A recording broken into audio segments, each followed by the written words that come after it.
Você acompanha Jornal da Rede Alesp. O Jornal da Rede Alesp está de volta agora também na TV Alesp. Olha, nós temos então várias informações do Brasil, do mundo para você e falando especificamente também do Parlamento Paulista. Nós vamos agora falar um pouquinho sobre a deputada Letícia Aguiar, do PSL. Olha, ela visitou cidades da Baixada Santista. Na cidade de Praia Grande, entregou uma emenda no valor de R$100 mil para a área de saúde do município. Após a entrega, visitou o Centro Integrado de Controle e Operações Especiais de Praia Grande. O monitoramento urbano de Praia Grande é considerado pioneiro e um dos maiores do Brasil, já que trabalha 24 horas por dia e tem mais de 2.800 câmeras espalhadas pela cidade. A parlamentar diz que vai levar essa informação ao plenário para que seja usada como referência para as demais polícias municipais. A repórter Melissa Araújo está de volta aqui no Jornal da Rede Alesp e traz para a gente mais informações. Seja bem-vinda novamente, Melissa. Obrigada, Priscila. Obrigada, Thay. Meninas, no bloco anterior, vocês haviam comentado sobre... no bloco anterior, não, na minha entrada anterior, vocês haviam comentado sobre a agenda da casa, a Comissão de Cultura. A Comissão de Cultura encerrou hoje o biênio. Isso significa que a presidência dos trabalhos, que é da professora Bebel, da deputada professora Bebel do PT, se encerrou hoje. Então, a partir da próxima reunião, vai ser eleito um novo presidente que vai conduzir os trabalhos pelos próximos 2 anos, né? Então, a deputada ressaltou aí no finalzinho a importância de ter exercido esse papel, né? A gente lembra que o presidente tem aí o papel de pautar as ações da pasta, e é muito importante ali a conversa entre todos os parlamentares, o debate entre os parlamentares, e essa condução fica a cargo da presidência. Então, hoje encerrou aí a gestão da deputada professora Bebel, a presidência é da professora Bebel, a vice-presidência era do deputado Daniel José, do Partido Novo. Então, eles podem ser reconduzidos ao cargo ou dar lugar a outros parlamentares. Geralmente é feita essa troca aí, né? Os parlamentares fazem um acordo entre eles e é feita a troca de quem vai conduzir os trabalhos pelos próximos 2 anos. A Comissão de Educação e Cultura é uma comissão muito importante, tem muitas pautas de interesse dos parlamentares, então é uma presidência bem esperada, né? Os outros parlamentares ficam bem de olho no que está acontecendo aí dentro da Comissão de Educação e Cultura e de outras comissões também. A gente deve ter essa troca em outras comissões também, a gente precisa, conforme elas forem acontecendo, né, as comissões forem acontecendo, a gente vai vendo essas trocas sendo feitas aí pelos parlamentares da presidência com relação à presidência dos trabalhos. A gente teve também uma audiência pública pró-vacina agora há pouquinho, e essa audiência pública foi com o presidente do Invest São Paulo. Super importante a gente... Os deputados, eles criaram uma comissão, uma frente parlamentar, melhor dizendo, sobre as vacinas. Então, qual que é a ideia dos parlamentares? Contribuir da forma que for possível, o parlamento contribuir da forma que for possível para ajudar o governo aí a fazer essas negociações de vacina. Então, o presidente do Invest São Paulo tem um papel muito importante aí nessa conversa, uma vez que de onde vem o recurso, onde pode surgir aí o recurso, e a conversa, né, o estreitamento da conversa aí entre os laboratórios e o parlamento, os laboratórios e o governo. Então, essa conversa foi muito importante, os deputados ficaram muito animados com tudo isso que foi dito. O presidente eu não consegui acompanhar tudo, confesso para vocês, porque eu estava dando uma olhadinha lá na outra comissão, na comissão de Educação e Cultura. Mas, no finalzinho, quando eu consegui dar uma olhada lá, eu vi que eles estavam falando o seguinte: se São Paulo, o governador João Dória comprou uma quantidade de vacinas que, se a gente tivesse usado somente no estado de São Paulo, já estaríamos todos vacinados aqui no estado de São Paulo.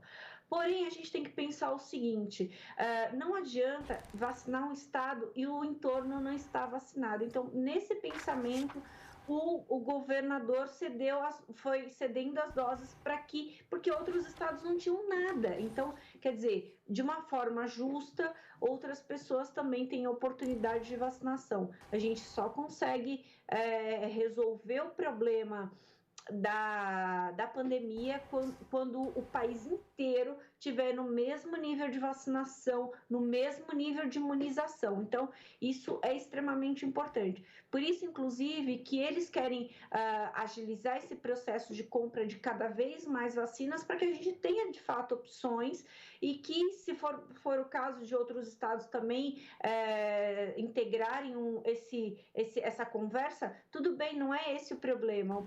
A questão é a gente conseguir que os laboratórios tenham a matéria-prima para ceder, né, para o estado de São Paulo e para outros estados. Então, essa conversa aí dos parlamentares dos parlamentares é muito importante com esses outros entes e com esses outros entes como o Investe São Paulo e com os laboratórios é muito importante para que a gente consiga chegar ao que nós pretendemos, que é todo mundo estar imunizado e voltar à sua rotina. Não há volta à rotina sem que a população esteja imunizada. Só a título de informação aqui para vocês, meninas, vocês lembram que Araraquara fez lockdown recentemente? Fez um lockdown completo na cidade recentemente? Sim, sim. O índice estava muito alto, né, de contágio e também de internações na cidade, né? Exatamente. Inclusive, o prefeito de Araraquara foi deputado aqui na nossa casa, o ex-deputado Edinho Silva, que hoje é o prefeito da cidade. E a notícia maravilhosa que a gente tem para dar é que sim, conseguiram cair o número de casos de coronavírus na cidade, o número de internações. Então, o lockdown funciona sim, né? Então, essa é uma prova de que eles estavam já não só com um grande pico de casos, mas como estavam recebendo, eles identificaram variações ali, novas cepas dentro da cidade que estavam muito preocupantes. Então, com esse lockdown mais severo desses dias, eles conseguiram conter um pouco da disseminação do vírus para conseguir voltar a respirar literalmente, né? Porque a situação estava chegando ultrapassando o caos, né? Já estava no caos e ultrapassando.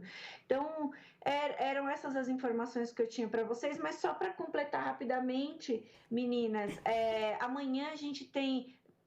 Quem está de olho aí na programação da Rede Alesp, amanhã a gente tem reunião da CCJR, a Comissão de Constituição, Justiça e Redação, com 29 itens.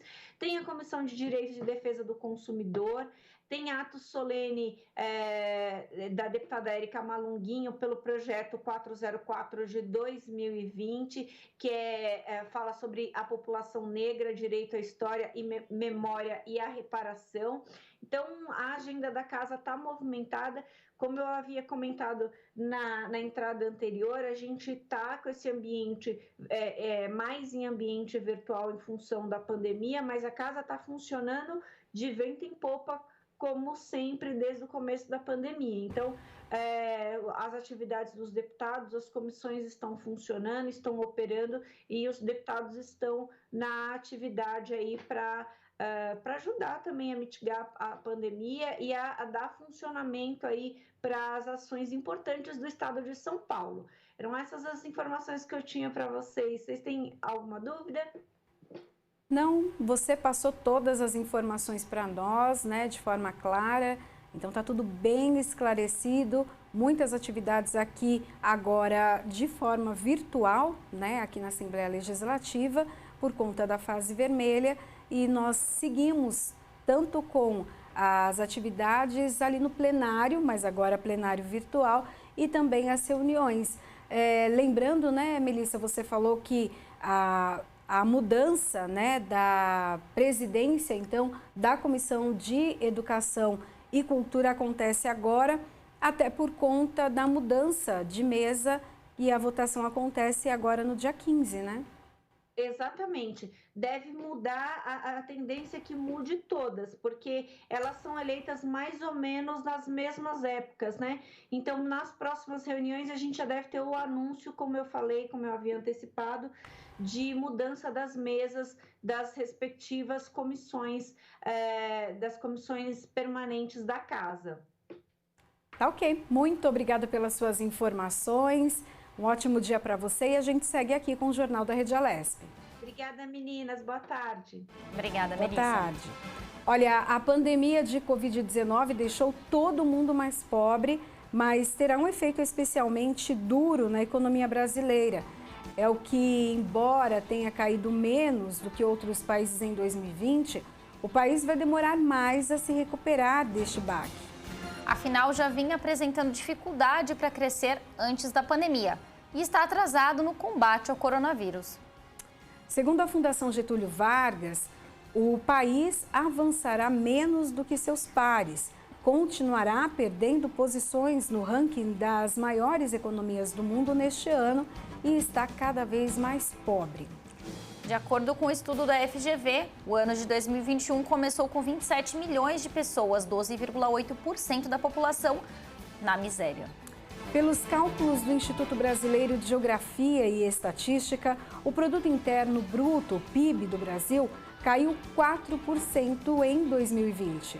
O impacto é o maior dos últimos 30 anos e tirou o Brasil do grupo das 10 maiores economias do planeta. Olha, uma medida que obriga escolas a ensinarem sobre proteção de animais é aprovada na Assembleia Legislativa de São Paulo. O projeto de lei agora precisa da sanção do governador do estado para ser implantado. O objetivo do texto é o respeito ao meio ambiente, à fauna, flora e à biodiversidade. A proposta visa incluir no plano curricular das escolas da rede estadual de ensino disciplinas de proteção e direitos dos animais. O autor da iniciativa, o deputado delegado Bruno Lima, do PSL, fala sobre a necessidade de educar as crianças sobre a causa. E nada melhor que criar uma cultura de combate a esse tipo de crime no estado de São Paulo e no país, educando as nossas crianças. É só dessa forma que a gente vai conseguir alcançar um resultado positivo para a causa animal a médio e longo prazo. Já a deputada Mônica, da Mandato Ativista do PSOL, analisa a situação por outro contexto. Os animais sempre tão esquecidos, mas importante, veja bem, agora a gente está vivendo uma crise zoonótica, você sabe o que é isso? A gente está vivendo uma crise de contato com um novo tipo de vírus que estava num animal com quem a gente não tinha contato antes e passou a ter. Isso é importante para a vida de todos nós. Esse é o coronavírus. Os animais sofrem maus tratos, os animais se reproduzem e provocam doenças, os animais sofrem, os animais estão cotidianamente no prato das pessoas e fazem parte da nossa vida e formação. Por isso, esse conhecimento eu também acho essencial. A medida, se sancionada, passará a vigorar no próximo ano letivo. Jornal da Rede Alesp. Olha, e agora nós vamos com entrevista. Olha, a gente vai falar sobre o Março Lilás, que é a saúde da mulher. E é tão importante, né, Tayana, a gente falar da saúde da mulher e nesse momento de pandemia, aquelas até consultas que nós fazíamos ali anualmente, elas também deram uma bagunçada. Eu não sei se aconteceu com você, mas eu acabei não marcando a minha em 2020. Preciso agora, o quanto antes, marcar para colocar tudo em dia, todos os exames, né? É isso mesmo, Priscila, isso vai de encontro, né, o que a gente vinha falando não só sobre a saúde da mulher, mas a questão do câncer. Pacientes que fazem tratamento, né, de câncer estão deixando também, né, de fazer seus exames de rotina e também de cuidar também do tratamento e de ir aos hospitais por conta desse medo da gente mesmo de sair e ir até um laboratório. A gente fica apreensivo, né, Priscila? Sim, sim. Nesse momento, a apreensão é o tempo todo, né? E o Março Lilás, né, tem como objetivo conscientizar a população sobre a atenção e o combate ao câncer de colo uterino. Estar consciente é o primeiro passo para a manutenção da sua saúde. O câncer do colo do útero, também chamado de câncer cervical, é causado pela infecção persistente por alguns tipos de papilomavírus humano, o HPV. Olha, sobre esse assunto, nós vamos conversar agora com a médica Alessandra Fernandes. Ela é ginecologista e obstetra. Bom dia, doutora Alessandra. Seja bem-vinda aqui ao Jornal da Rede Alesp. Bom dia a todos. Doutora Alessandra, do que se trata então a campanha Março Lilás? A gente explicou mais ou menos do que se trata, né? Que a gente fala da saúde da mulher, mas queria que a senhora explicasse para os pacientes, as pessoas que estão em casa, os nossos ouvintes, do que se trata essa campanha. O Março Lilás vem com a intenção de incentivar as mulheres na prevenção ao câncer do colo do útero, né? Na verdade, essas prevenções que a gente tem, o Outubro Rosa, o Março Lilás, a gente quer não só chamar atenção para o câncer de mama no Outubro Rosa e para o câncer de colo no útero no Março Lilás, como para cuidado da mulher em si, em todas as prevenções que ela tem que fazer. O Março Lilás foca no câncer do colo do útero. Tá, doutora, eu queria que a senhora também falasse um pouquinho para a gente sobre os sintomas, né? Esse tipo de câncer, ele dá alguns sinais? A mulher, ela sente dores? Conta um pouquinho para a gente. O pior sintoma do câncer de colo é o silêncio. Inicialmente, é um câncer extremamente silencioso. Por isso, a importância da prevenção, da realização de exames anuais, né? Inicialmente, ele é silencioso, então a gente tem que buscá-lo nas mulheres que têm risco, né? Numas fases mais avançadas, ele pode aparecer como sangramentos eventuais, sangramentos tipo escapes, principalmente pós-relação sexual, pós-esforço físico.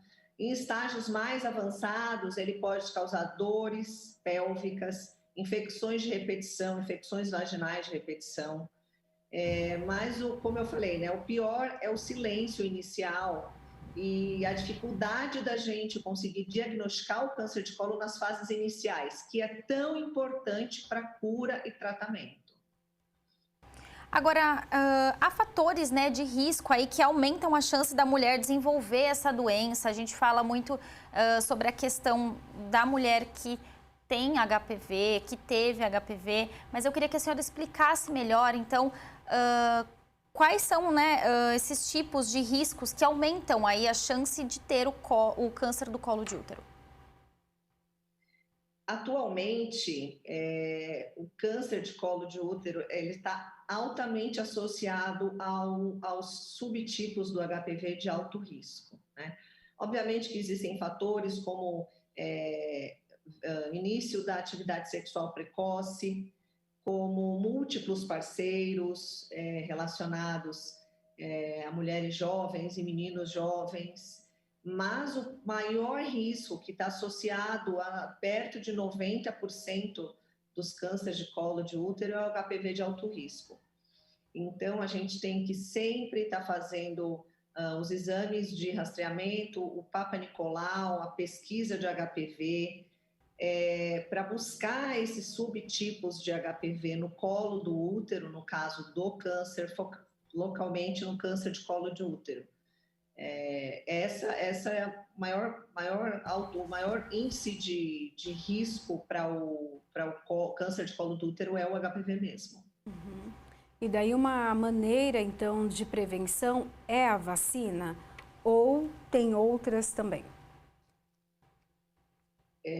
A vacina é um importantíssimo uma importantíssima arma de prevenção ao câncer de colo. Só que nós precisamos lembrar que as vacinas, a vacina do HPV que existe atualmente, ela cobre apenas 4 na tetravalente ou 5 na pentavalente subtipos de HPV de alto risco. E existem muitos, além destes 4 ou 5 que cobre a vacina. A importância da vacina é que ela cobre entre 80% a 90% dos subtipos mais comuns. Então, por que a vacina foi desenvolvida dentro desses 4 ou 5 subtipos? Porque a grande maioria das mulheres e homens, né, dos meninos e meninas que têm HPV de alto risco, apresentam-se dentro desses subtipos que a vacina cobre. Mas não é uma garantia, né? Não é uma proteção total para o câncer de colo. Existem outros fatores também, né? A vacina é importante, principalmente agora que o Ministério da Saúde preconiza na fase precoce de meninas de 9 a 14 anos, meninos de 11 a 14 anos, né? A vacinação é gratuita, todos os meninos e meninas devem ser vacinados, porque isso vai abaixar muito o risco futuro de um câncer de colo, mas ele não vai zerar. Existem outras medidas de prevenção, como o uso de camisinha, realização frequente de exames preventivos, não iniciar uma vida sexual tão precoce, tem também a questão de múltiplos parceiros, tem que ter cuidados pessoais, cuidados de higiene, mas a vacina é importantíssima. Agora, doutora, né, quando a gente fala aí da importância de diagnosticar o câncer do colo de útero precocemente, a gente está falando, a gente, né, fala disso sempre, mas a gente está falando de um período de pandemia. A gente vinha falando agora aqui no começo da entrevista sobre o quanto, né, o medo de ir até um hospital, até uma clínica ou até um laboratório para fazer um exame, a gente tem deixado um pouco de lado essa questão dos exames de rotina. O que a senhora, como médica, né, especialista, espera após esse período de pandemia? É uma tendência aí do aumento do número de câncer do colo do útero por conta desse período em que a gente tem ficado enclausurado em casa com medo mesmo de sair para fazer esses exames de rotina? Na verdade, a gente espera um avanço de várias doenças, né? Não só a falta de exames preventivos, como mamografia todo ano, falando especificamente da ginecologia, né? Mamografia anual, Papa Nicolau anual, como a gente está vendo também o surgimento e piora de algumas outras doenças por falta de controle, por falta de assistência médica. Na verdade, existe o medo da população de sair para fazer os exames de rotina. Existem locais que não estão funcionando, né, não adequadamente, mas a todo vapor, né? Então, tem horários restritos, tem restrição de consultório médico, tem restrição de laboratórios, tem o problema da aglomeração, então as consultas são espaçadas, a realização dos exames em laboratórios são espaçados, então a gente espera sim uma piora ou um avanço um pouco maior de algumas determinadas doenças, e o diagnóstico precoce, né, não só do câncer de colo do útero, como de mama e algumas outras doenças associadas, entram aí, infelizmente, né? O que a gente tem que alertar é que, pelo mínimo sintoma que tenha, né, não deixe passar, né? Tá com um sangramento estranho, tá com infecções ginecológicas de repetição estranhas, procure um lugar que esteja atendendo, procure todas as medidas de prevenção, mas vá buscar ajuda, porque se deixar passar muito, isso pode piorar bastante. Como você falou, o câncer de colo, é importantíssima a prevenção, né? Como eu falei, como ele é silencioso, a prevenção é ouro. A gente consegue, buscando mais cedo, diagnosticando mais cedo, a cura, né? A gente fala em 100% de cura nos estágios muito iniciais. Então, por mais, eu sei que o período está dificílimo para todo mundo, mas vamos tentar dar um jeitinho de manter esses exames de rotina, pelo menos os mais importantes, né, de prevenção em dia, e aparecimento de qualquer sintoma, dá um jeitinho de fazer o exame, que é importante. Doutora, a senhora falou do HPV, daí ligado então ao câncer de colo de útero. E no caso para os meninos, né, para os homens que têm então esse vírus no organismo, causa neles também algum tipo de câncer? Sim, também. Nós temos vários subtipos de HPV, vários subtipos de baixo risco, que são comumente os que causam as verrugas, né, genitais, tanto no homem como na mulher. Então, tanto na vulva, vagina, como no pênis, causam essas verrugas, né, que são os de baixo risco. E os de alto risco, que são os silenciosos. Então, muitos vírus de alto risco, eles atuam silenciosamente no colo do útero e do pênis, causando câncer genital na mulher, no colo, geralmente, e no homem, né? Então, é importante a pesquisa, porque o HPV de alto risco, ele é geralmente silencioso, ele não dá muito sintoma, ele não aparece comumente.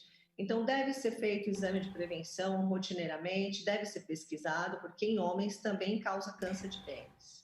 Quando a gente fala, doutora, em exames de prevenção, eu queria que a senhora falasse que exames são esses, né, importantes aí para a mulher fazer anualmente, né?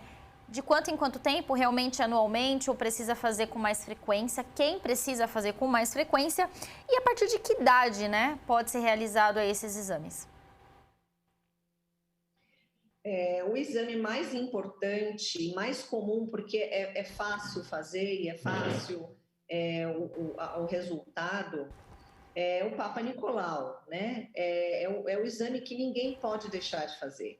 É preconizado o Papa Nicolau a partir dos 25 anos, mas a mulher, quando começa a vida sexual, ela já tem que começar a fazer. Então, depende do início da vida sexual. Ela começa com 15 anos, tem que começar a fazer com 15 anos, com 16, 18, enfim. Não esperar até os 25 para fazer o primeiro, como é preconizado pelo início da realização. A gente tem que começar a pesquisar nas meninas que iniciam a vida sexual ativa, né? Ele deve ser anual, né? Por quê? Porque a preconização de fazer, se um tiver normal, fazer a cada 3 anos, é um tempo muito longo. O HPV de alto risco, se ele está presente, ele atua rapidamente. Então, deve ser feito anualmente nas mulheres, principalmente de idade reprodutiva, que a gente considera, né, do início da vida sexual a 64 anos. Mas isso não significa que a mulher, depois de 64 anos, ou que não tem vida sexual ativa, possa parar de fazer. Ela deve continuar fazendo numa frequência menor, que aí sim a gente pode entrar com um resultado totalmente normal. A gente pode aguardar a cada 3 anos, né, numa mulher que não tem vida sexual ativa ou que está numa idade mais avançada, a partir dos 65 anos. Mas todas as mulheres devem fazer. Pode ser anual, não precisa ser menos que isso. Existem alguns outros exames complementares que nós pedimos se nós suspeitamos ao exame clínico de alguma alteração no colo. E aqui eu queria chamar atenção para o exame físico ginecológico, para o exame que o ginecologista deve fazer no consultório, porque várias vezes, só de passar o espéculo, que é aquele aparelho, e olhar a olho nu o colo do útero, a gente consegue perceber, nós vemos alterações sugestivas de uma ectopia, de um câncer de colo, de um pré-câncer de colo, e daí nós podemos pedir outros exames complementares, como a colposcopia, que é um exame que vê com uma lente de aumento o colo do útero, como a biópsia, a pesquisa do HPV, né, naquela região suspeita. Então, o mais importante, em ordem assim, de importância nos exames, né, é o exame físico, né, Papa Nicolau, e daí, a alteração no exame físico no Papa Nicolau, nós nos aprofundamos com a colposcopia, com a biópsia do colo do útero ou da vagina, enfim, de uma região suspeita. Doutora, constatado, então, o câncer, Qual o tratamento mais indicado? Existem casos cirúrgicos também? Sim. Nos estágios mais iniciais, o tratamento é obviamente bem mais fácil, né?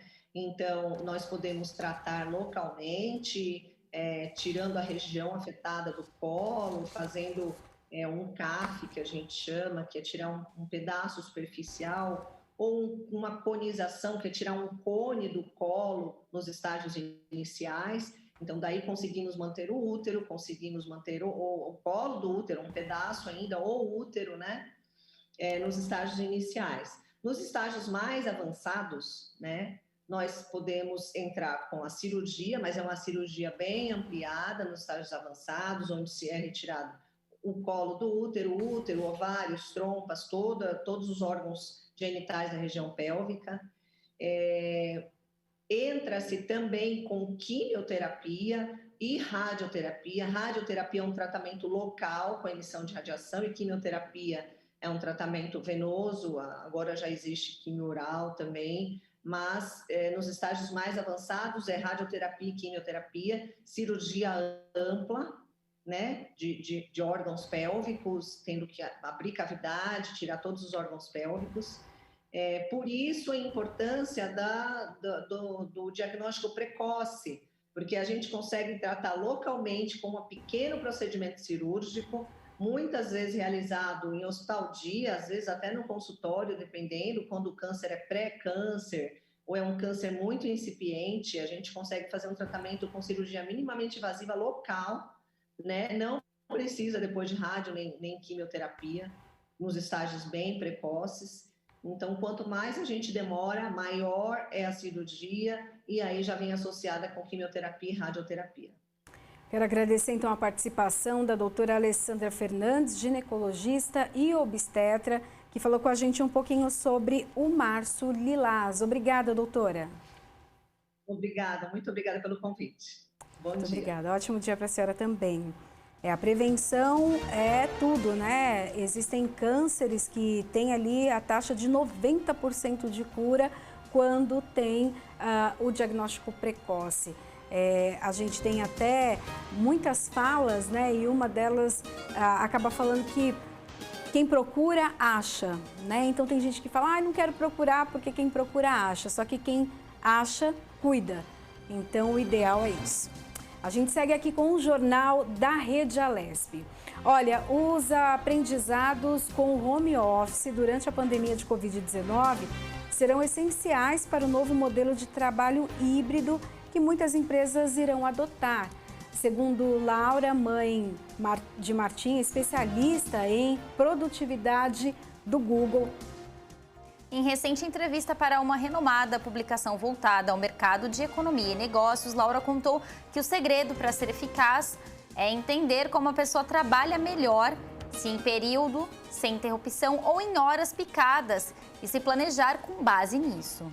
Manter um plano diário a ser preenchido na noite anterior com os objetivos do dia pode ajudar, bem como meditar, tirar um tempo para si e dormir com o celular fora do quarto para conseguir se desconectar realmente. Jornal da Rede Alesp. Difícil, né? Se desconectar completamente, né? E parece que em casa a gente trabalha mais mesmo, né? Sim, porque não a gente como. não tem horário, né? E a gente está ali com o celular. É difícil também colocar ele no modo silencioso para dormir, né? E se acontecer alguma coisa, se alguém precisar de mim e se mandar mensagem, é muito complicado. É verdade. E a gente tem, nós, né, estamos marcando os nossos programas, estamos agendando, gravando ele também nas nossas casas. Então, também precisamos o tempo todo de respostas, de agendamento, de passar para a equipe. Então, ficamos o dia todo. E a gente sabe que quem trabalha com vendas também fica muito tempo no celular. Mas isso também a gente precisa, nós mesmos, né? Precisamos colocar os limites. Aprender a trabalhar com isso, né? Aprender a trabalhar dessa forma, aprender a trabalhar com home office, né? É verdade, porque em casa também não é só isso, não é só o trabalho, né? A gente tem filho, casa e mais um monte de outras coisas para cuidar. Muita coisa para fazer. Ai, vamos continuar o jornal. Olha, dados do IBGE, o Instituto Brasileiro de Geografia e Estatística, apontam que a produção industrial nacional cresceu pelo 9º mês seguido e avançou 0,4% em janeiro de 2021 em relação ao mesmo mês do ano anterior. Apesar de ainda estar 12,9% abaixo do nível recorde alcançado em maio de 2011, a indústria vem ampliando a distância em relação às perdas de 27,1% acumuladas no início da pandemia, de março a abril de 2020. O resultado positivo de janeiro, porém, foi menos acentuado do que vinha sendo registrado nos meses anteriores e também menos disseminado entre as atividades. 14 de 26 ramos tiveram resultado negativo. Destaque nesse período fica com o setor de produtos alimentícios, que avançou 3,1%. Jornal da Rede Alesp. Olha, e agora nós vamos com mais entrevista. Nós vamos falar sobre as atividades para as mulheres no mês de março. A Fábrica de Cultura, em parceria com a Secretaria de Cultura e Economia Criativa, preparou uma extensa programação com foco nas mulheres. Agora, no mês de março, são palestras, músicas, poesias, filmes, empreendedorismo e debates que abordarão as conquistas das mulheres e os principais desafios. Sobre esse assunto, nós vamos conversar agora com Júlia Maria. Ela é assistente de articulação e difusão das Fábricas de Cultura. Bom dia, Júlia. Seja bem-vinda aqui ao Jornal da Rede Alesp. Bom dia a todas e a todos. Para quem não conhece, explica um pouquinho, Júlia. Fala sobre a Fábrica de Cultura, explica detalhadamente qual é o trabalho, como é o trabalho, antes da gente entrar aí na programação para o mês das mulheres. Claro. Bom, o programa Fábrica de Cultura é uma política pública dedicada às periferias, né? Atualmente, elas são localizadas nas periferias da cidade de São Paulo e também em Diadema, Zona Norte, Zona Sul e Zona Leste, e em Diadema, enfim. Ela é dedicada às juventudes e ao público infantil também das comunidades, né? E o foco é a iniciação artística, tanto no formato de formação, com diversos cursos gratuitos, nas mais diversas linguagens artísticas e também com atividades disponibilizadas ao público. Todos os serviços são gratuitos, né? Nas fábricas, além dos cursos de formação e das atividades gratuitas, elas oferecem também uma biblioteca, enfim, com um largo acervo, né, de empréstimos de livros, além das atividades de literatura em específico. E nos espaços das fábricas tem também os estúdios de gravação de áudio, especialmente com foco nos artistas ali dos territórios, para que eles possam gravar gratuitamente seus álbuns, suas faixas, né? Júlia, conta um pouquinho então da programação especial agora para o mês de março. Claro, ao longo de todo o ano, na programação cultural das fábricas, a questão enaltecendo a mulher e a questão de gênero sempre são pautadas, né, mensalmente em diversas atividades, mas claro que no mês de março sempre temos uma homenagem especial no qual o foco da programação é esse tema, né? Bom, nós abordamos diversos temas, além da questão da violência contra a mulher, também a valorização, a visibilidade das mulheres no setor artístico, no espaço da área da produção cultural, ou seja, valorizando jovens artistas ali das periferias para que elas possam também ter espaço no palco e na produção cultural nesse incentivo, né? Agora a gente está falando, né, da programação do mês de março, mas é importante a gente explicar para quem está em casa que existe espaço de acesso aí gratuito, né, que disponibilizam atividades para todo o público. E eu queria que você explicasse sobre isso. Existe também atividades online, né, agora nesse momento aí de lockdown, para toda a população, ou agora em março vocês estão apenas focando nas mulheres? A programação do mês de março é na íntegra com diversas temáticas, só que a predominância nesse mês em específico é relacionada ao tema das mulheres, tanto na programação que a biblioteca oferece, como na programação que a fábrica como um todo oferece.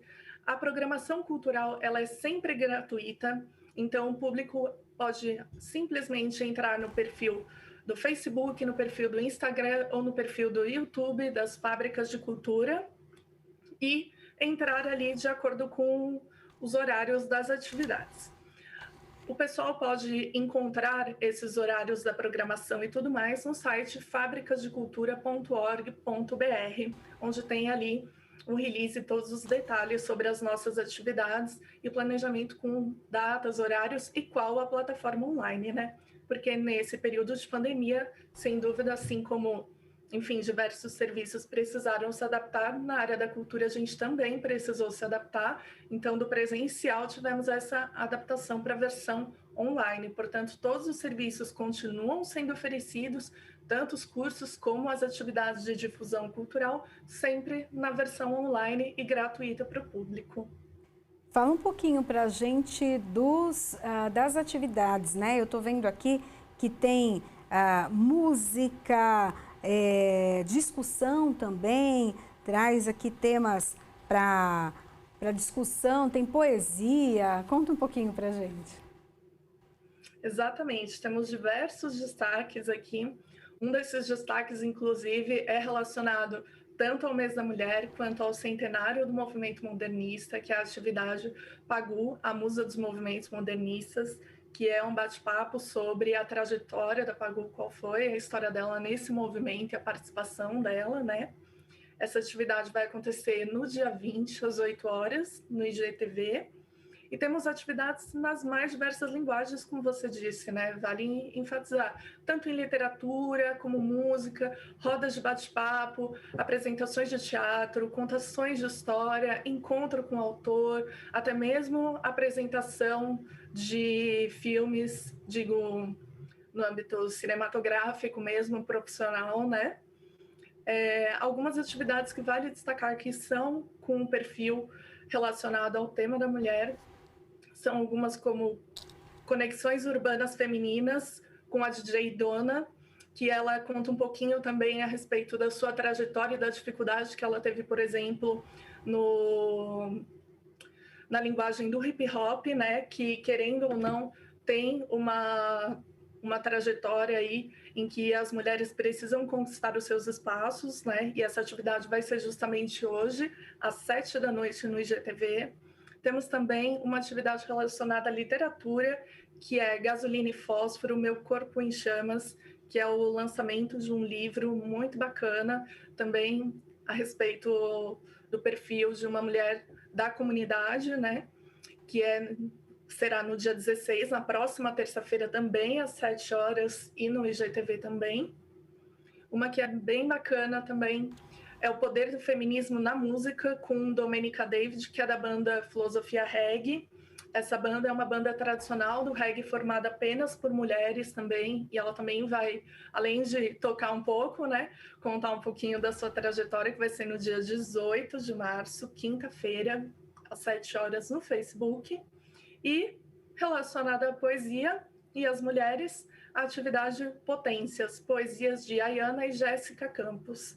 Vale destacar que tanto a Ayana como a Jéssica Campos são formadoras, são as mentes profissionais ali que organizaram o Sarau do Capão, que começou assim, foram como iniciantes no sentido profissional, mas agora virou uma trajetória, enfim, que virou tradicional na Zona Sul, no âmbito da literatura, entre as rotas ali de saraus e de slams. O Sarau do Capão é um destaque, né? E vai acontecer no dia 19 de março, sexta-feira, no IGTV também, às 7 horas. Além dessas, temos diversas outras atividades que são relacionadas ao tema da mulher, então vale a pena consultar o nosso site ali direitinho, tem muita coisa boa, realmente. Agora, Júlia, esse ano continua um ano bastante difícil, a gente continua uma pandemia, né? A gente vê aí aumento de casos, agora a gente passa por esse período de lockdown. Mas para vocês, da Fábrica de Cultura, né, das Fábricas de Cultura, qual o maior desafio?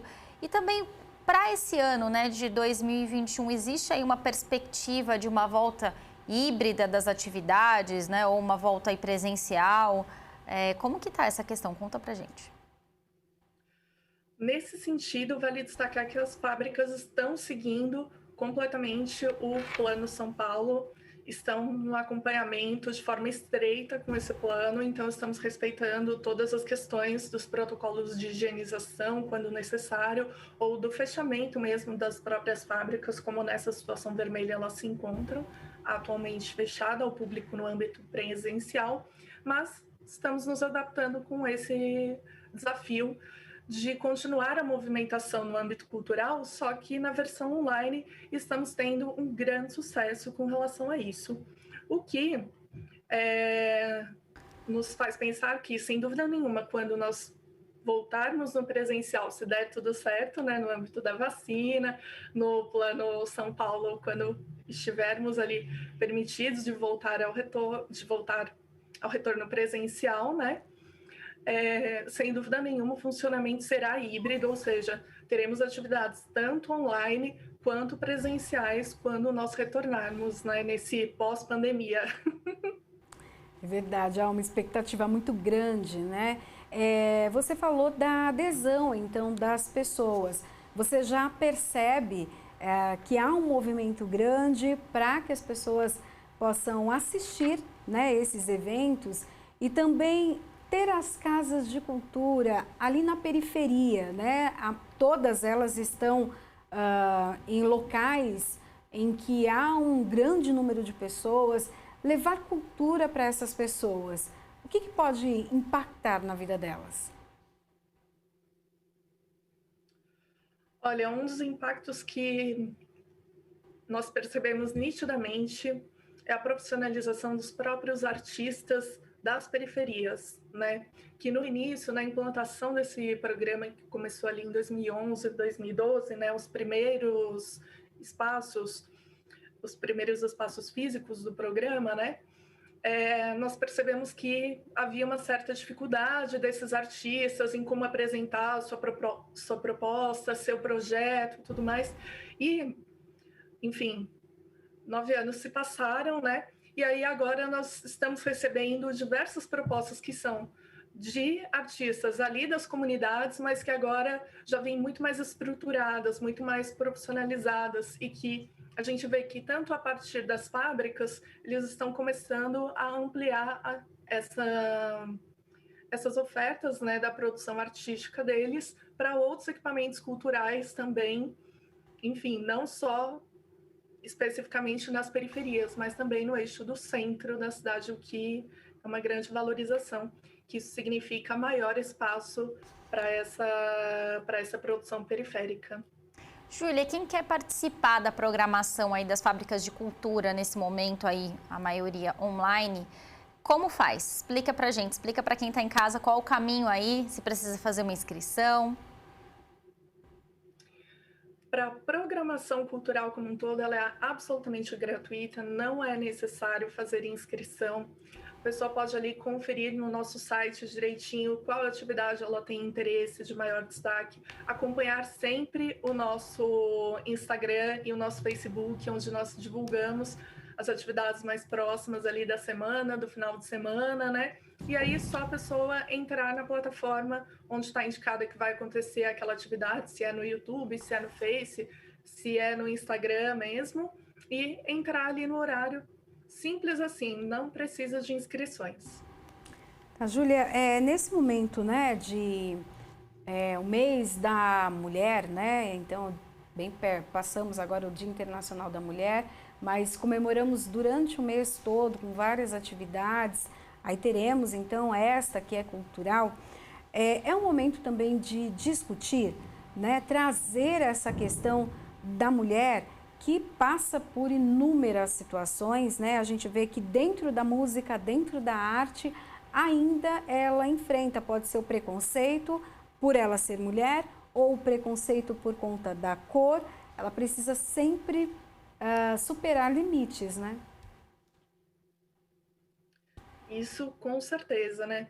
As atividades que a gente oferece aqui são tanto atividades, por exemplo, como um show ou um espetáculo, mas também pode ser um bate-papo, uma roda de conversa, um encontro que justamente traz trazem na pauta essas reflexões, né? Essas discussões a respeito das dificuldades da mulher, tanto no espaço, por exemplo, da produção cultural, como no espaço do empreendedorismo, do afroempreendedorismo, em específico, por exemplo, né?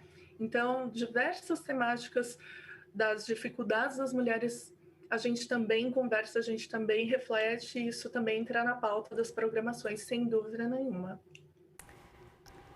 Bom, então nós queremos agradecer, né, a sua participação hoje aqui no Jornal da Rede Alesp, trazendo para nós, né, toda a programação que tem ali nas casas de cultura, agora de maneira virtual, em breve, se Deus quiser, também presencial. Eu já fiz várias matérias na Casa de Cultura e é um espaço delicioso para todo mundo, né? De criança ali aos idosos, tem espaço para todo mundo.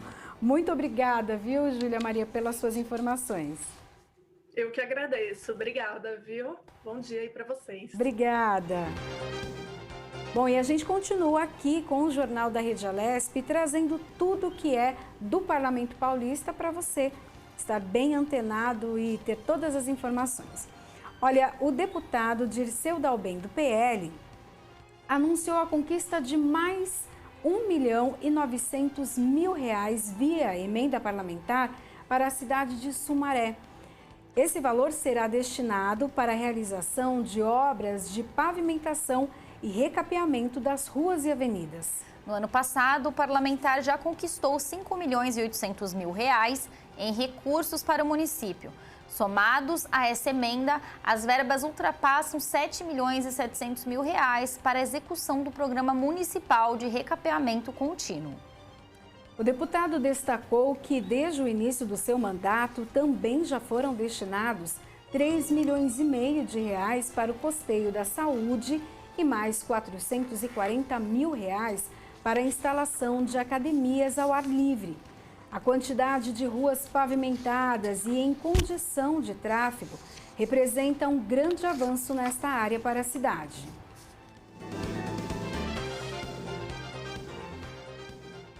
Nós vamos agora com mais entrevista. Nós vamos falar agora... A gente vai ter entrevista daqui a pouquinho. A gente está fazendo a reconexão, então, com o nosso entrevistado. Como nós falamos, né, das emendas parlamentares, agora a gente falou então do deputado que destinou para a parte da pavimentação. E não é só para deixar a cidade bonita, né? Tem toda a parte também do tráfego, então, de produtos, dos caminhões, né? Então há necessidade realmente de que as vias sejam ali bem pavimentadas para receber a modernidade, né? Para receber, então, investimento, economia, fomentar a economia local. E isso é muito bacana, né? Exatamente. Priscila, vamos falar de um ato solene que aconteceu ontem aqui na casa? Vamos lá. Olha, realizado virtualmente na segunda-feira, um ato solene com o tema Fraternidade e Diálogo, Compromisso e Amor reforçou diretrizes da campanha da Fraternidade de 2021, que também trata da polarização da sociedade. Olha os detalhes, então, na reportagem de Carolina Franca. Em evento promovido em ambiente virtual pela Assembleia Legislativa de São Paulo, deputados estaduais e líderes religiosos enfatizaram o papel do diálogo para a união entre as pessoas. O ato solene foi proposto pelo deputado Paulo Fiorilo, do PT. Para o parlamentar, a campanha acontece em um momento desafiador. Temos enfrentado o maior desafio de nossas vidas, que é a pandemia de Covid-19. Uma pandemia que já nos tirou mais de 265 mil vidas no Brasil. A campanha da fraternidade é também uma campanha pela vida, pelo direito à dignidade humana, pela solidariedade, pela vacina, um direito universal, gratuito para todos e todas.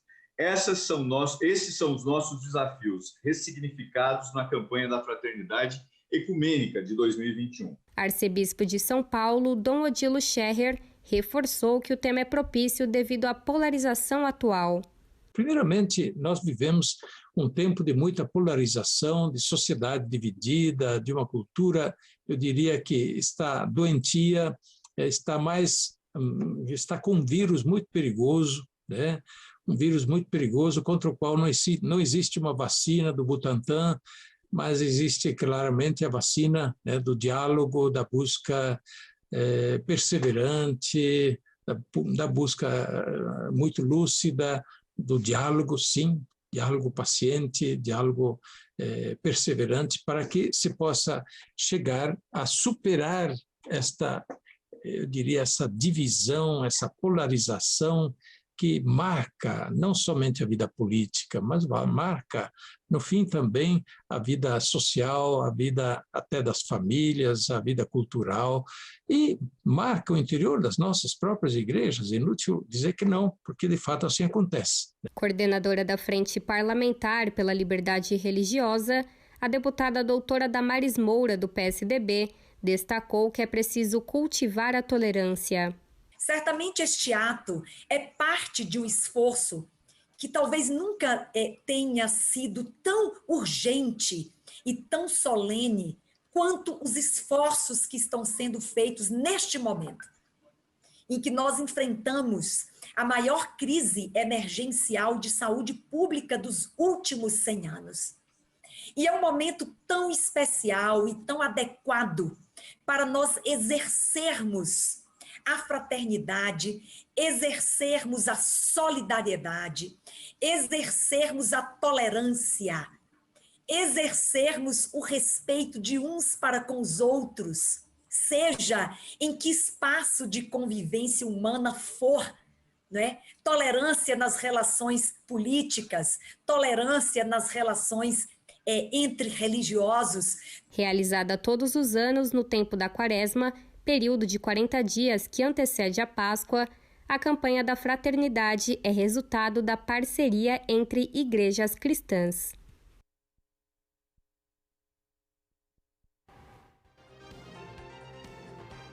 Olha, nós vamos agora então de entrevista. Nós vamos falar sobre o aumento da venda de antidepressivos. A venda de antidepressivos e estabilizadores de humor tiveram um aumento expressivo durante o ano passado. Um levantamento obtido com exclusividade pela CNN do Conselho Federal de Farmácia mostra que quase 100 milhões de caixas de medicamentos controlados foram vendidos em todo o ano de 2020. Sobre esse assunto, nós vamos conversar agora com o Márcio Bernick, que é médico psiquiatra, coordenador do projeto Ansiedade, da Abram, Instituto de Psiquiatria do Hospital das Clínicas, né, da USP. Boa tarde, doutor Márcio, seja bem-vindo aqui ao Jornal da Rede Alesp. Boa tarde. Doutor Márcio, dados, né, do Conselho Federal de Farmácias apontam um aumento de 17%, né, na venda de antidepressivos em 2020. Qual é a participação que a pandemia pode ter aí nesse resultado, nesse aumento? Eu acredito que o único fator, se você for isolar tudo que pode ter acontecido em 2020, você tem dois fatores antagônicos.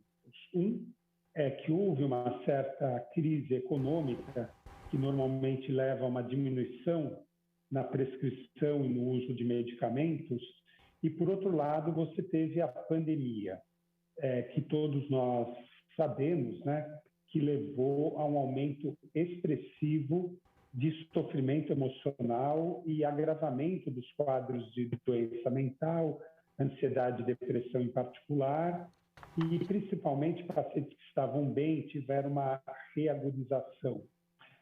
A Organização Mundial de Saúde até falou que a doença mental seria a terceira onda de problemas seguintes à pandemia. A primeira onda seria os problemas associados ao coronavírus em particular.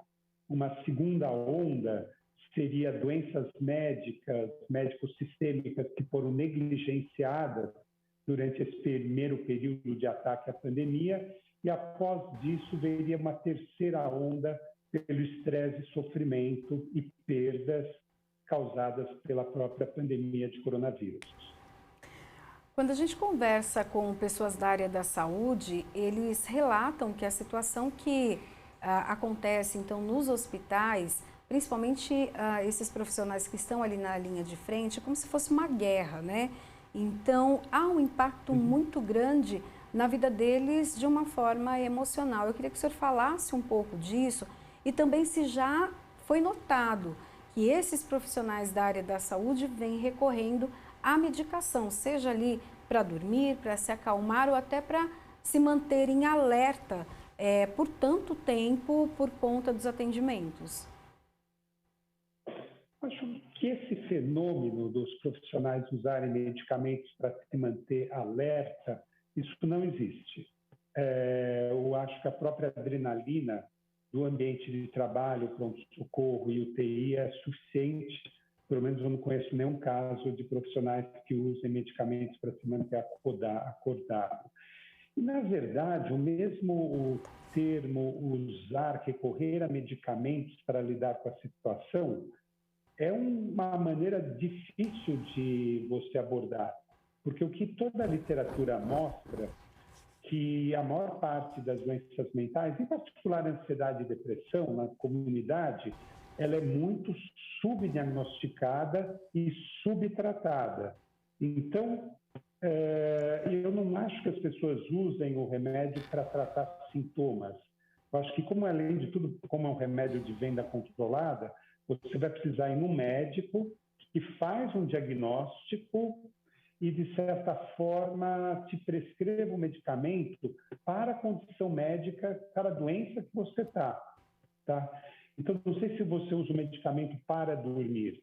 Você usa um medicamento que pode te ajudar a dormir porque você tem uma doença que se chama depressão ou transtorno de ansiedade generalizada que prejudica o seu sono.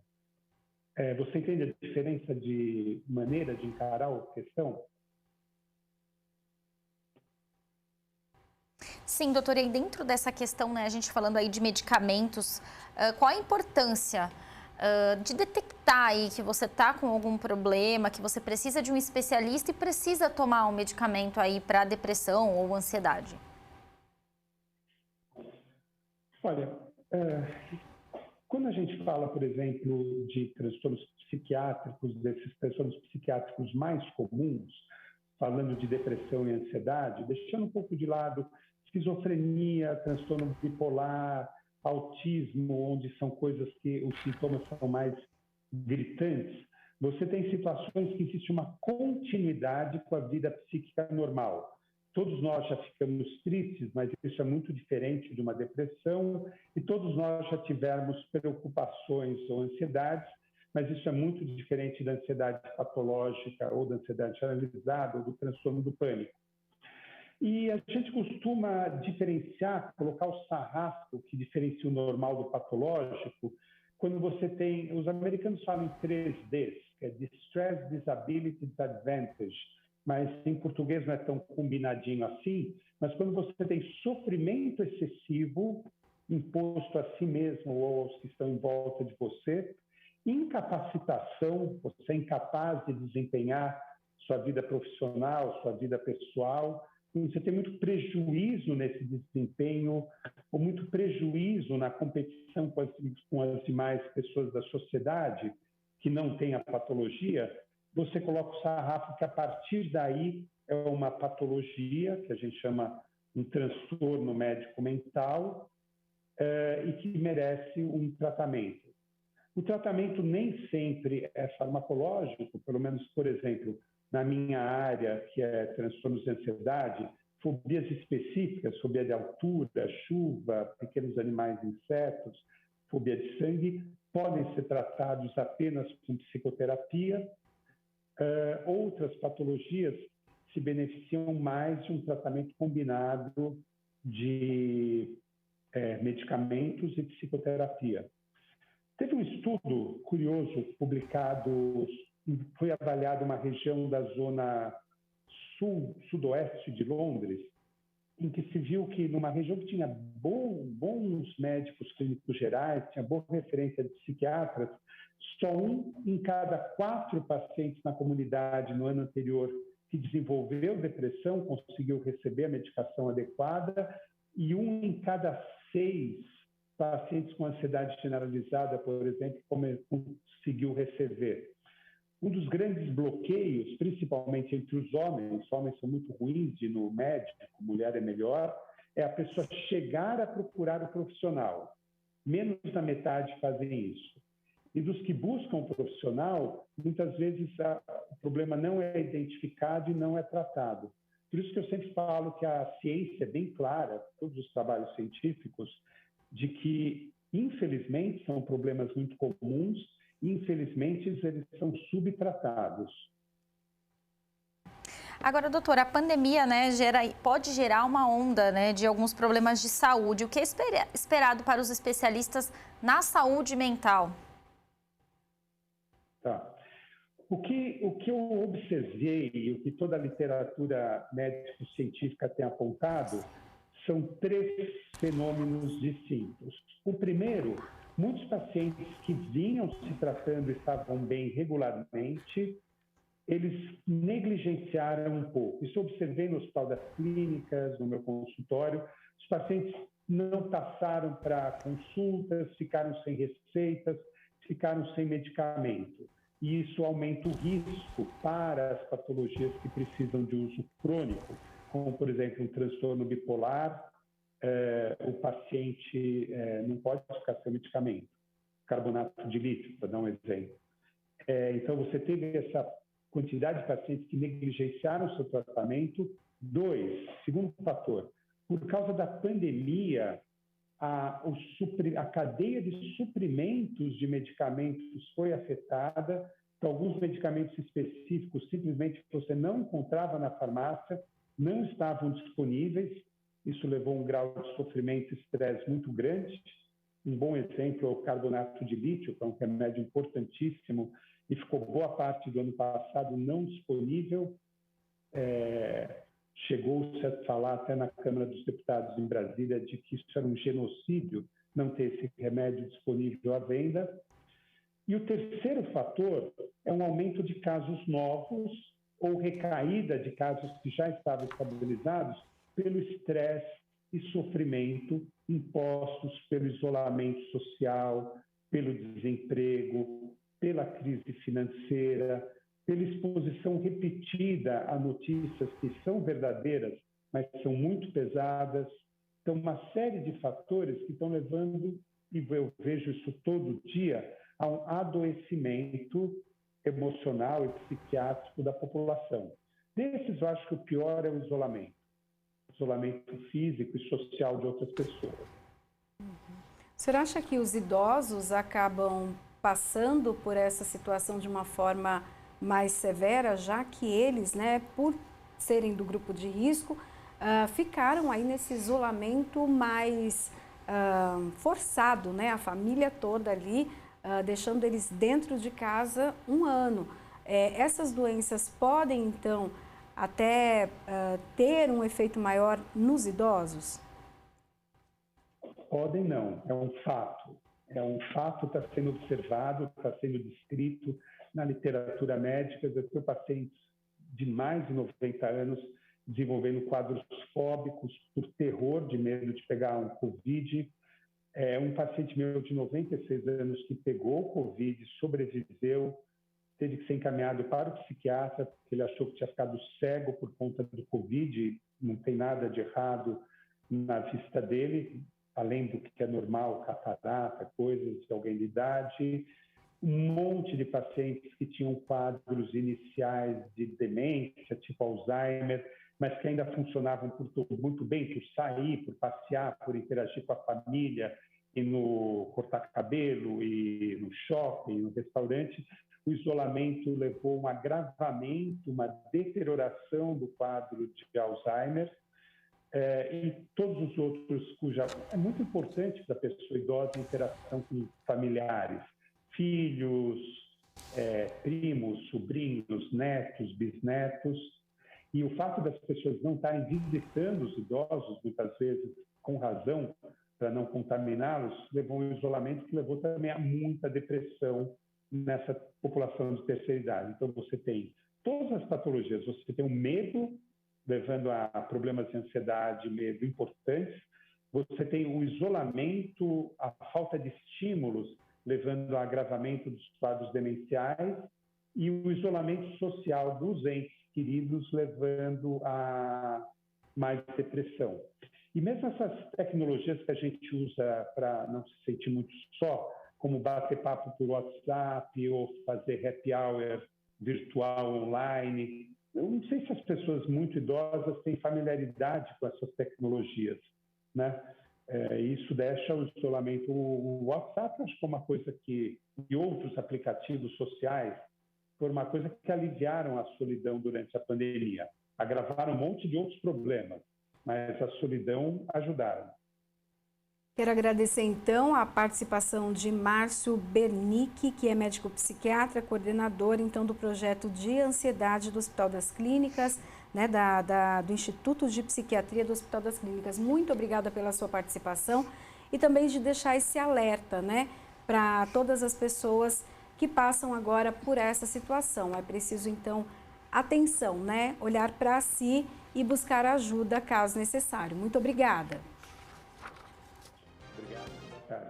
Boa tarde. Pesquisa recente de um Instituto Global de Negócios revelou que 1 em cada 10 brasileiros deixou o emprego voluntariamente em 2020. Além disso, mesmo com as incertezas da pandemia de Covid-19 e o alto desemprego, 31% planejam mudar de emprego em 2021. Entre os que já pediram demissão, 29% afirmaram que precisavam de mais flexibilidade para poder trabalhar remotamente ou lidar com demandas familiares. Outros 26% queriam mais benefícios e suporte de bem-estar. E 23% disseram não ter boas perspectivas de progressão de carreira. Já as principais razões para a troca de emprego incluem a síndrome de burnout, com 23%, e o desejo por aumento salarial, com 33%, ou por um trabalho com maior propósito, com 25%.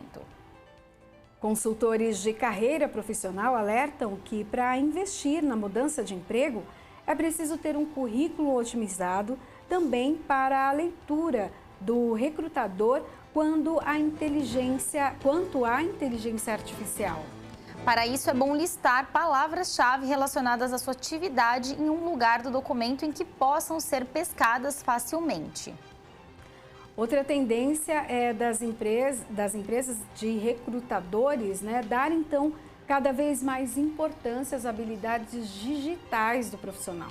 Estar atento à forma como se apresenta online e se empenhar em construir de fato uma boa presença nas plataformas digitais também é fundamental.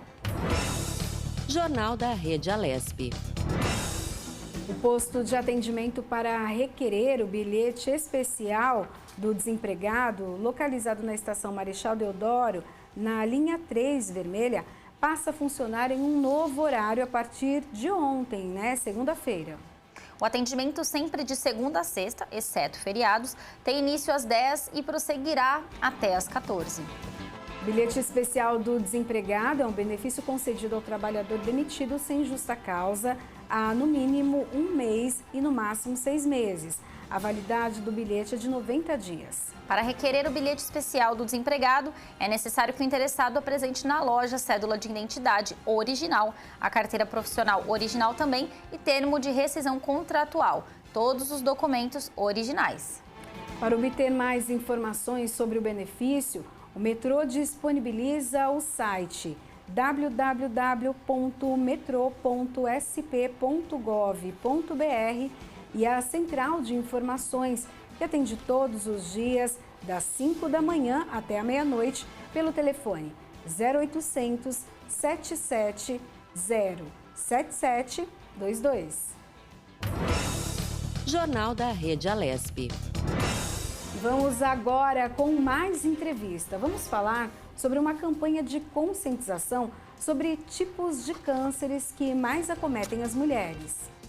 Em comemoração ao Mês da Mulher e o Dia Internacional dedicado a ela, a Via 4 e a Via Mobilidade, concessionárias responsáveis pela operação e manutenção das linhas 4 amarela e 5 lilás do metrô, colocam à disposição do público nos nichos de incêndio a leitura das 27 estações, folhetos informativos sobre os tumores que mais acometem o sexo feminino. Sobre esse assunto, nós vamos conversar agora com Clarissa Matias. Ela é presidente da Sociedade Brasileira de Oncologia Clínica, a SBOC. Boa tarde, Clarissa, seja bem-vinda aqui ao Jornal da Rede Alesp. Boa tarde, Tayane. Boa tarde, Priscila. Clarissa, eu queria que você explicasse, né, quais são os tipos de cânceres que mais acometem as mulheres brasileiras. Então, o câncer de mama é o mais frequente, tá? Na verdade, o mais frequente de todos é o câncer de pele, tá? Até por conta da superfície de exposição, mas depois a gente tem o câncer de mama, que é o mais frequente dentre as mulheres, e aí nós temos outros tipos de câncer, como câncer de intestino, infelizmente câncer de pulmão, que é o que mais mata as mulheres atualmente, tá? Infelizmente no Brasil nós também ainda temos câncer de colo de útero, tá? Que é um câncer totalmente prevenível. E aí você tem outros menos frequentes, mas também bastante importantes, como câncer de ovário, câncer de pâncreas. Olha, vamos falar um pouquinho, então, sobre o câncer de pele, né? Que você disse que tem a maior incidência até por conta da exposição, né? Nós somos, né, temos uma grande parcela de pele exposta também aos raios. Eu queria que você explicasse um pouquinho para a gente, porque se fala do protetor solar, mas ao mesmo tempo a gente precisa ter o sol para, né, pegar um pouquinho de sol para a vitamina D. O que a gente faz para equilibrar a vitamina que a gente precisa, a proteção que nós precisamos? Então, é importante o horário do sol, né? Nós sabemos que o sol entre 10 da manhã e 3 da tarde é o sol mais nocivo, né? Você hoje já teve uma perda grande da superfície de proteção da camada da Terra, então esses raios nesse horário eles são extremamente maléficos, então a gente deve tomar algum tipo de sol por um período curto e num horário mais cedo possível. E quando a gente fala, né, a gente está falando aqui de mulheres por conta do mês de março, quais são os exames aí que as mulheres devem fazer, né, para ter um diagnóstico recente de algumas doenças? Quais são esses exames de diagnóstico? Então, é super importante falar sobre isso, porque hoje, infelizmente, por conta da pandemia, os dados do ano passado, né, de 2020, é que cerca de quase 50% das mulheres elas não realizaram os exames de rotina, como mamografia e ultrassom de mama. E esse ano, né, com essa nova onda, provavelmente os números serão ainda piores. Então, é importante realizar os exames de rotina, é importante lembrar que né, as clínicas de imagem elas estão seguindo protocolos de cuidado, então, como foi até dito outro dia numa aula, às vezes é mais fácil você pegar a Covid no supermercado do que numa clínica, onde todas as rotinas e os protocolos estão sendo seguidos de forma adequada. Alguns outros exames importantes é a visita ao ginecologista para que seja feita a avaliação do colo do útero, né, do ovários. Também para mulheres fumantes com determinado número de maços ano, esse número seria 30, é importante realizar tomografias anuais de rotina, porque isso reduz a mortalidade em relação ao câncer de pulmão. E também mulheres acima de 45 anos, e agora lembrando que março não é só mais o mês da mulher, é o mês do combate ao câncer de intestino também. É importante realizar a colonoscopia, que é um exame que muitas pessoas têm um medo muito grande, mas é um exame relativamente tranquilo. Claro que existe o preparo, que é um preparo, né, bastante rigoroso para que exista uma limpeza adequada do intestino, mas é um exame que é extremamente importante. Lembrando que em cada 17 pessoas vai ter câncer de intestino. Doutora, as causas, né, dos cânceres, elas são muito variadas, né? A questão genética ainda é predominante? A senhora acabou de falar do câncer de intestino. Quais as causas? Alimentação, estilo de vida, também tem ali um fator importante? Então, na verdade, assim, as causas genéticas, elas representam menos de 10% de todos os tipos de câncer, tá? De risco.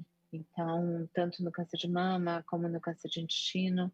Então, quando a gente pensa assim, eu tô com um sangramento intestinal, mas ninguém na minha família teve câncer, isso, né, não dá o direito àquela pessoa de não procurar um auxílio médico, porque é realmente muito pequena a parcela de pessoas acometidas, né, do ponto de vista genético. Então, os fatores de risco, em geral, são cigarro, tá, que é um fator de risco para vários tipos de câncer. Câncer de cabeça e pescoço, câncer de esôfago, pâncreas, bexiga, pulmão. A obesidade, então o sobrepeso hoje é um fator de risco super importante. Então a gente está vendo que não é somente para a Covid-19, mas também para o câncer. Então, nós temos, né, um aumento significativo de casos ligados à obesidade. Nós temos também o sedentarismo, que de alguma maneira está ligado à obesidade. Nós temos a ingesta excessiva de bebidas alcoólicas, que está relacionada principalmente ao câncer de mama em mulheres. E algumas doenças sexualmente transmissíveis, como HPV, HIV, que estão também relacionadas ao aparecimento de cânceres. A gente falando, né, sobre o mês da mulher, e aí a gente vê cada vez mais, né, Clarice, até você comentou que mês de março também agora é um mês de conscientização ao câncer do intestino. A gente vê que esse tema está ganhando, né, força. Está vindo vários meses falando sobre o câncer. Por que é necessário que esse tema ganhe tanta visibilidade? Porque o câncer é a segunda doença que mais mata hoje no Brasil. Então, com o controle, né, de outras doenças endêmicas, das doenças infecciosas, nós somos o câncer é a doença é a segunda doença que mais mata. Então, é preciso realmente existir uma conscientização, porque vários tipos de câncer são preveníveis por simples mudanças em hábitos de vida. E Clarissa, você como presidente, né, da Sociedade Brasileira de Oncologia, existe uma preocupação aí para esse período pós-pandemia dos números, né, do aumento dos números aí de câncer também, até por conta, né, a gente já vinha falando isso mais cedo no jornal, eu e a Priscila, a gente sabe que as pessoas agora estão com medo, né, de fazer os exames de rotina. Então, existe aí essa preocupação. Eu queria que você, como presidente da Sociedade Brasileira de Oncologia, falasse sobre isso. Então, na verdade, existe uma preocupação enorme em relação a isso, né? Ao longo desses últimos anos, nós conseguimos, né, juntamente com vários países que tinham e temos programas de rastreamento que, né, funcionam relativamente bem, o controle, porque o câncer ele é curável se ele for identificado de forma precoce. Mas, infelizmente, a pandemia levou uma redução estrondosa na realização desses exames. Então, realmente, existe uma preocupação não só nacional, existe uma preocupação mundial, né, a nível de todas as sociedades mundiais em relação a essa perda de controle. E essa campanha, ela acontece em todo o estado de São Paulo, né, como essas medidas até para alertar a população, né, algumas ações acontecem até em vias públicas, dentro de estações de metrô, é uma forma realmente de encontrar, de levar informação às pessoas. A senhora percebe que tem muita gente que ainda não sabe de todos os riscos e os perigos que essas doenças podem ocasionar, inclusive a morte? Exato. Então, assim, existe uma falta de conhecimento por parte da população em relação a vários fatores de risco e várias ações que podem ser realizadas. A simples realização de exercício físico, 3 vezes por semana, 150 minutos semanais, ele já leva uma redução desse risco. Controle de peso, a redução da ingestão de bebida alcoólica, parar de fumar. Então, tudo isso leva a, inclusive, modificações na própria risco genético, né, que é uma coisa importante. Clarice, eu queria também que você falasse, né, da importância aí dessa parceria que a Sociedade Brasileira de Oncologia está fazendo, né, fazendo aí toda essa divulgação na Via 4 e na Via Mobilidade. Qual a importância, né, de colocar em espaço público informações como essa? Então, um dos lemas da nossa gestão foi exatamente chegar mais junto ao público. E foi muito importante, né? Nós agradecemos muito ao governo do estado de São Paulo a ter abraçado essa campanha, né? E ter deixado, eu acho que isso tem que inclusive ser copiado em outros estados, porque somente através da educação nós vamos conseguir modificar padrões de comportamento e vamos eventualmente conseguir controlar melhor essa doença. Quero agradecer então a participação hoje aqui no Jornal da Rede Alesp de Clarissa Matias, que é presidente da Sociedade Brasileira de Oncologia Clínica. Muito obrigada e parabéns pelo trabalho de conscientização de todas as mulheres. Nós agradecemos a vocês o espaço, né, e a parceria também. Muito obrigada. Bom, o Jornal da Rede Alesp fica por aqui. Só lembrando que se você quer dar uma sugestão sobre algum tema ou assunto, é só ligar no nosso WhatsApp. O número é 11 99232 5950. Vou repetir, é 11 99232 5950 e deixa lá sua mensagem. Jornal da Rede Alesp volta amanhã. Até lá, tchau, tchau. Até lá.